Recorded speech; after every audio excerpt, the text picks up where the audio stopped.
Alright guys, Epic here. So yesterday Ubisoft revealed their special report on their Twitch stream, which lasted about an hour, and it highlighted some more information about the 1.2 update coming out next week, next Tuesday, to be exact, the 24th of May.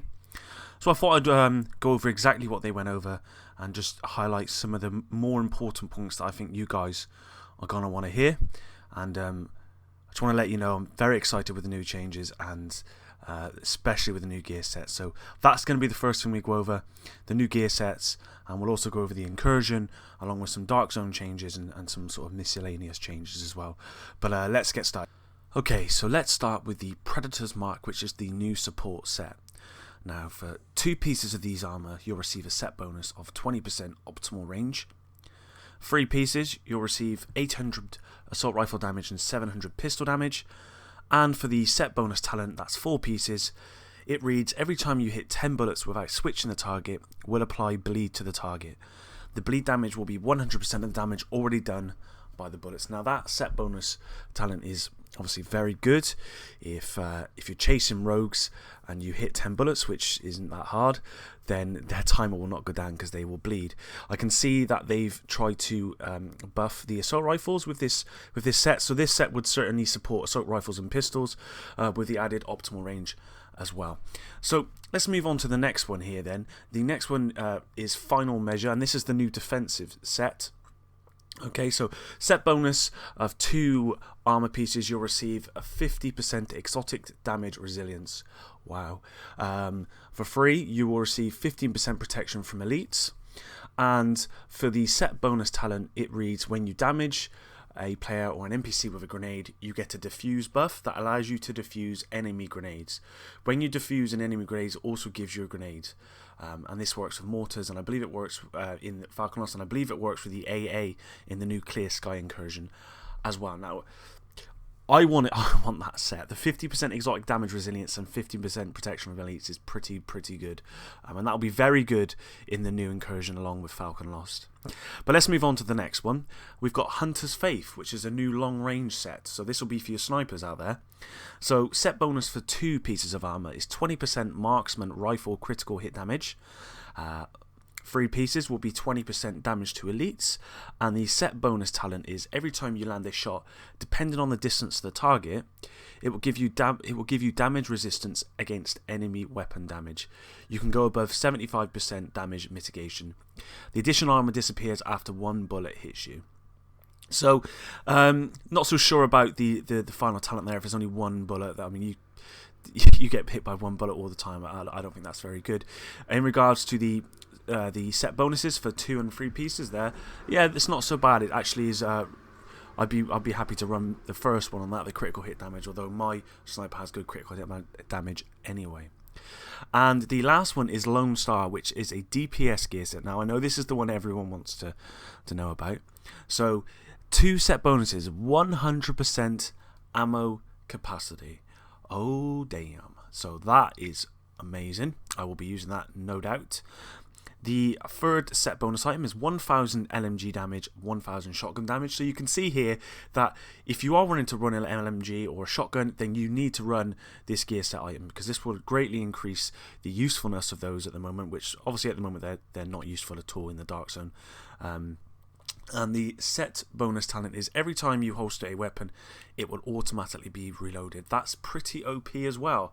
If you're running, if you've got 100% ammo capacity and you're running an AUG and a Vector, which you could potentially do, because the reason why you don't normally do it is because you run out of ammo too quickly, then you can shoot 1 round, change weapon, shoot the other one, change back, shoot that one instantly. There's no need to reload. That is pretty OP. To be honest, yeah. I mean, I don't know if I would use it, because I don't know if using 4 of one set is ideal, but it's certainly a very good talent for that. So that's all of the new gear set items and exactly what they're going to do for you. From looking at it, I think the Final Measure is probably what I would use. The exotic damage resilience and protection, even just the exotic damage resilience would be really good, especially against things like explosive bullets and stuff like that in the Dark Zone. So let's move on to some more information that we were given by Ubisoft in their special report. So let's move on to some new PvE material that Ubisoft have announced. Now this consists of search and destroy missions and high value target missions, as what you're seeing here in this image. Now this image is taken from one of the 2 NPCs in your base of operations. Now in order to access these high value targets, you are going to need to get the daily tokens. Now these tokens you can only get from doing search and destroy missions, which you can also only do if you've cleared all encounters and side missions in one particular district. So I would recommend, before this update comes out, to complete all encounters and side missions of a district so you can get straight into this new PvE material. Now the search and destroy missions are random events that spawn, and you basically have to kill a group of mobs. Upon completion you will receive 1 token, and if you've cleared all of those search and destroy missions in a particular district, you will get an additional 2 tokens. Now these high value targets are very, very good and certainly very rewarding. Now as you can see here, you are required to use between 5 to 15 tokens to do these daily high value target missions. Now there are weeklies as well, which cost a lot more, up to about 60 tokens so far. Now there are 6 daily and 4 high value target missions. The highest difficulty can drop to 40 gear. I assume that will be on the high risk missions. There are 3 types of missions. You have your normal high value target missions, you have your high value target and high risk missions. From what I know, the high risk missions you can only do once, and if you fail you cannot do it again. So that's the new update coming with PvE in this game. I'm very happy that they're adding more PvE material. I'm not a PvEer myself, but there is certainly a community out there for it. So let's move on to some more information that they've provided. Okay, so in the special report, Ubisoft did play out the Clear Sky Incursion, and it looked very good. So I just want to run over some details that I picked up on and that they mentioned in the stream. So there is going to be a variation of weather on this particular incursion, which we didn't have from Falcon Lost. Now the weather will not be as extreme as in the Dark Zone, where you can't see anything when the fog is down, which is really annoying. It will just be minimal, but the weather will be random as well. Now the main enemy will be the Rikers in this incursion, and you're looking at a 160 gear score for hard mode. We don't know what the gear score is yet. For challenge mode, I think it'll be probably 180, but I'm not sure.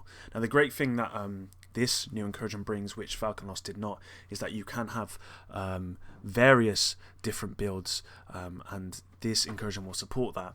With the new nerf to enemies versus players like shotgunners and snipers, you can run tank builds, and you can run a whole spectrum of different builds and still be viable in this new incursion, which is really great to hear, because on Falcon Lost you sat in a hole with DPS and some electronics, and it wasn't that hard if you did that, and it had no variety, which this obviously does. The great thing about Clear Sky as well is it doesn't look wave based as well, which is also very good. Now after reaching Columbus Circle, where the main incursion takes place, now to do that you will have to clear some enemies and collect some bombs and blow up a particular area to get in there. There will be a checkpoint, which is obviously very good.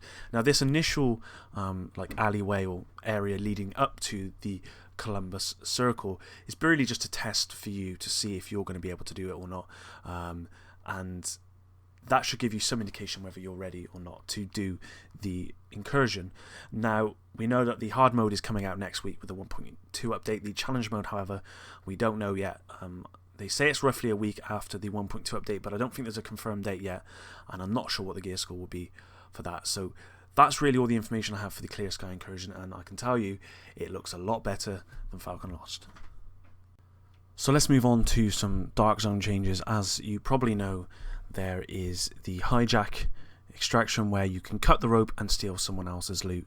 Now I believe the Ubisoft wanted to change what was originally there, so people didn't just put their loot on and run away, and I believe the new change will be very good. Now initially I was a bit worried as a solo player that group of 4 would come over and steal my loot, which I'm still worried about anyway, but they did sort of tell you exactly what's going to be involved with this, so I'll go through that with you now. Now if you begin to cut the rope, you are going to get a 19-second timer as a rogue, and if you fully cut the rope and the loot drops, then you are going to get a 90-second timer. Now the loot won't just drop in one position, it will drop all over the place, a bit like Smart is, and So I don't know why that's relevant, but it's something that's gonna happen. Now, if someone is taking your loot, and obviously they are rogue, if you shoot them, then obviously you're not being penalised for defending your own loot. Also, the timer, which I believe is roughly around 6 seconds or so, the timer will be pushed back every time that person takes damage. So if someone pops survivor link runs in there and tries to steal your loot, if you just keep shooting them, they will not be able to steal your loot because their timer will just keep going up, or keep being pushed back is the word. So that's really good that they've included that. I was really worried that people will be popping survivor link like what they do with supply drops currently, and this will also work with supply drops as well. Someone tries to steal supply drops with survivor link now, then they won't be able to if they are taking damage. Most of the time they are going to have to clear the NPCs in order to get that loot. So that's a really good change, and I'm really happy about that. Another big change to the Dark Zone is the stash, which will now be added to every checkpoint, which is really great. It means you don't have to go all the way back to the base of operations to clear your stash, and you can just go to the checkpoint, clear your stash, and get right back in there. And now, other changes to the Dark Zone. In my last video I did on the 1.2 update, I mentioned sealed caches, which got a bit more information about. Now, we know only NPCs will drop these. What will be inside of these, we know that it will contain high-end div tech, DZ funds, gear items, weapons, and mods. We don't know exactly the levels of these and exactly how much of each component you'll get, but we know it will drop that. Now, these caches will need to be extracted a lot like any other loot items. Upon extraction, you are going to be able to open them, but you can only open them once you've extracted. A bit like a supply drop from Black Ops 3 or something. You go back to your stash, open it up, and see what goodies you got. I'm sure people will be posting videos about them opening up those caches. Now, one of the questions I had was, I don't know how many Dark Zone spaces this sealed cache will take up. I hope it only takes up one, as multiple spaces won't be very good. I mean, 9 spaces at the moment isn't enough, so if it took up multiple spaces, then I don't know if it's going to be worth it or not, but we will see. Now, that's the main changes coming to the Dark Zone. Obviously, if you want to check out all the information, then you can check out my last video about the 1.2 update, or you can check out the link below, which has the Reddit post about all this information. So that's really it, guys. That's really all the information I have in regards to the special report that Ubisoft released yesterday. They did also mention, and I'll bring it up, that the stash is likely to be increased in the future, but they are not sure, and it's not going to be included with a 1.2 update due to some technicalities that I have no idea about. So I hope you enjoyed the video, guys. I hope you're as excited as I am for the new 1.2 update. I am currently saving all my DZ funds, all my div tech, everything. I'm saving everything. I don't want to spend anything just in case anything comes up that they've not mentioned. The full patch notes will be coming out next Monday, the day before the release, and I really hope that this incursion is as good as what it looked like, because Falcon Lost is pretty boring, I'll be honest, and it's just too repetitive. Anyway, guys, thank you for your time today, and if you've got any questions or queries, please leave them in the comment section below, and I will try to answer everyone. Take care now. Bye bye.